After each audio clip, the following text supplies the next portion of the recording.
Hey everybody, Cinephile Mike is here, and it is day 37 of Award Season Review, Season 3. 97 reviews coming at you in 97 days, covering many of the films up for contention this award season. Now, as some of the films I'm talking about may still be in theaters or be awaiting a re-release, all of the information that I am providing to you, the box office information, the critical response, all of that is current within 7 days of recording and posting, as are my predictions on possible nominations or wins or other nominations or wins that have become public that the film has received. And most importantly, these reviews are spoiler free. Also, make sure you check out my website, cinephilemike.com, where you can find the ever important Where Can I Watch This 2024 spreadsheet. And I've seen some of you on it as I've been updating. Today is January 1st. Happy New Year, everybody. That spreadsheet was updated today so that you can go right into 2025 to find out how to watch all of the over 200 films, I believe, or getting close, that are nominated for awards this season.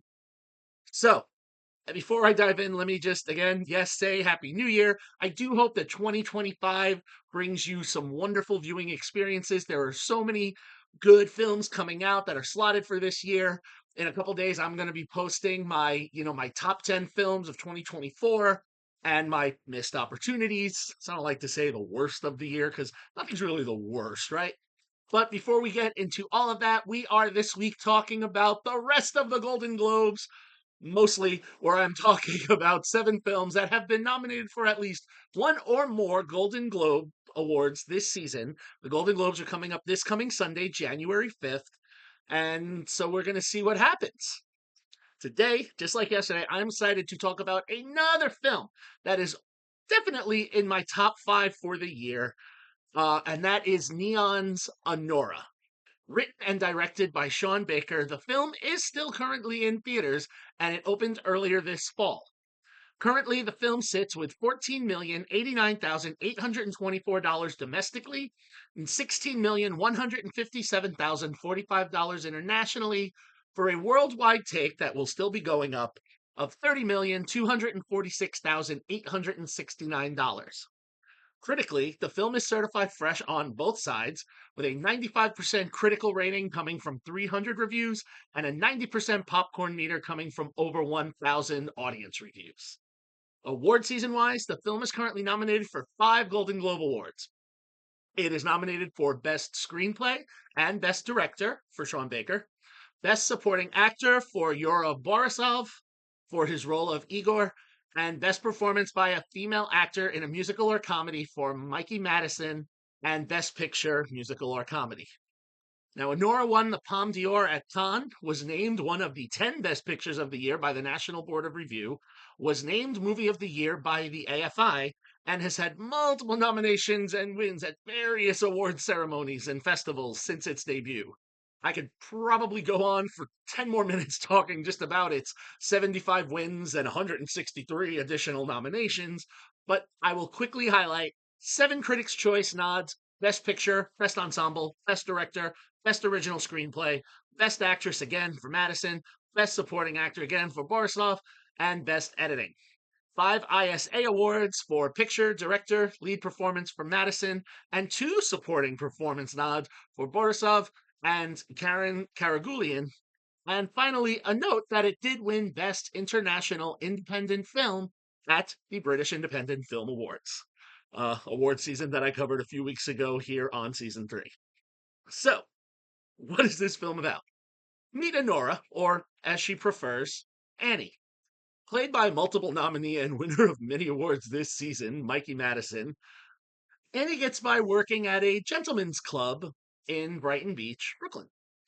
One night, she meets Ivan Vanya Zakharov, played by Mark Eidelstein, a young Russian gentleman who's here in the country supposedly to study, but he wants nothing to do with his, family business in Russia. He just wants to play video games, do some drugs, and, live the high life and avoid adulting at all costs while living it up in his family's beautiful Brooklyn mansion. One night when he's at HQ, the club where Annie works, he wants a dancer who speaks Russian.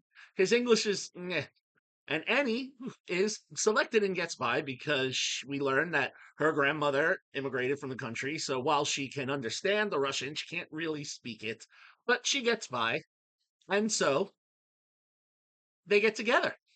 After a few instances where Vanya invites Annie over for some adult time, I try to keep it very nice here on the vlog.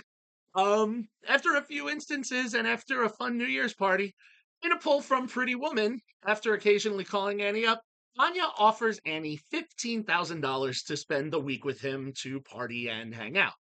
She agrees, and in the midst of a wild week that includes a trip to Vegas, Vanya proposes that if he marries an American, he won't have to go back home. And Annie, seeing that she has a chance to turn her life around from, her life of getting by to joining the 1%, that is the oligarchy from which Vanya comes, she agrees. And she does care for him, and the two get married. Shortly after, Bert gets back to his parents in Russia, and they contact Toros, played by Karagulian, a handler who works for Vanya's parents and is supposed to be supervising Vanya. They want him to go investigate.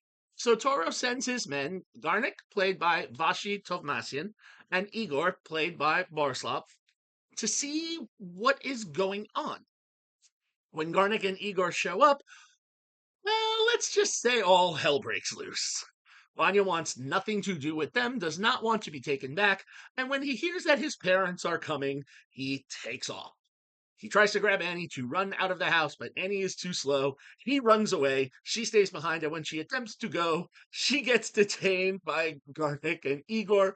Vanya runs off, and Annie, not necessarily one to take things sitting down, is a Spitfire. She gets her licks in, but unfortunately gets overpowered, and through a series of events, Toros finally shows up, sees Garnick and Igor, who are not quite as put together as when they showed up, and they take Annie, and they have to do their best now in the midst of a very cold January, wander the streets of Brighton Beach to find Vanya because they need to get this marriage annulled, and Vanya needs to get back to Russia. Well, over Annie's dead body, she reluctantly, well, I don't know if reluctantly is the right word, but goes with them, and off they search to find Vanya. And, well, we will also have an eventual interaction with Vanya's parents. You know what? I'm going to end the summary there because I really don't want to give too much else away. Baker, as he showed in previous films like The Florida Project and Red Rocket, both entertaining films, he has a knack for really dissecting the lives of individuals. And while this one is a little more theatrical than the others at times, he really does craft a human interest story and creates the character of Annie. And, she just wants more than she has that she believes she's able to accomplish. And once she's able to get it, will fight like hell to keep it. Mikey Madison is a force of nature in this role. I mean, not a surprise from her scene stealing roles in Once Upon a Time in Hollywood and Scream. She knows how to command the screen and not let, anyone push her aside. She will grab the attention of everyone watching. And, she carries this over 2 hour film that moves at a pretty, brisk pace. And yet, what's fascinating about her performance is while she is very tough on the exterior, there are moments where she lets you in, and we see that there's more to Annie than just this tough exterior. And Baker really gives her a lot of room to play.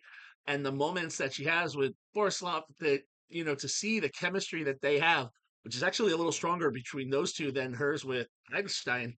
And as we move towards the film's conclusion, we just see the full journey that Annie is going to go on and end slightly ambiguously that almost makes you wonder if there's going to be a part two to this. Probably not. That's not Baker's normal go to.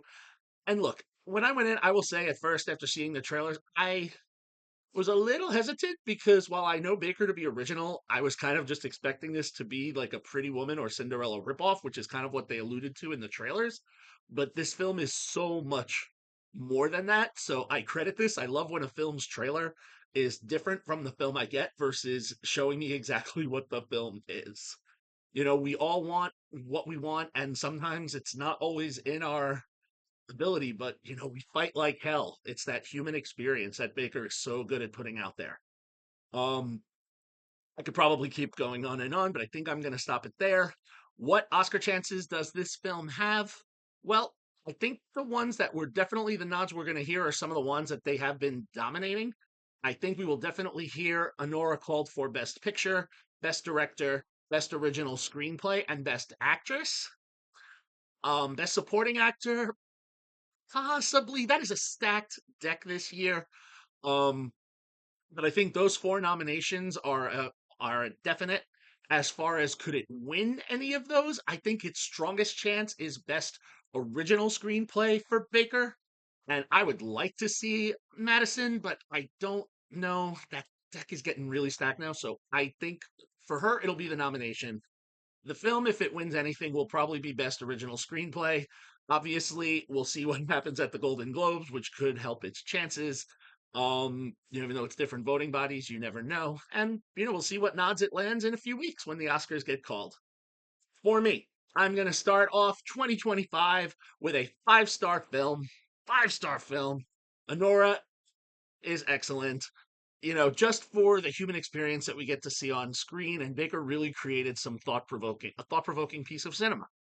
Now, if you would like to catch Anora, it is still playing in some theaters, and likely, if it gets some Best Picture nods, will expand as we move on in the season. Otherwise, it is available for rental or purchase on most digital platforms, but there's no streaming information for the film as of right now. So there we have it. 37 down, 60 to go. As always, if you like what you heard here, please subscribe to the channel, like the video, spread the word. You can follow me, Cinephile Mike, on all social media platforms and on Letterboxd. Lots of great information on my website, cinephilemike.com. My top 10 films of 2024 will be coming soon. And there's so much great stuff. 2025, it's going to be awesome. But until next time, everyone, Happy New Year. And this is Cinephile Mike saying take a break and watch something new.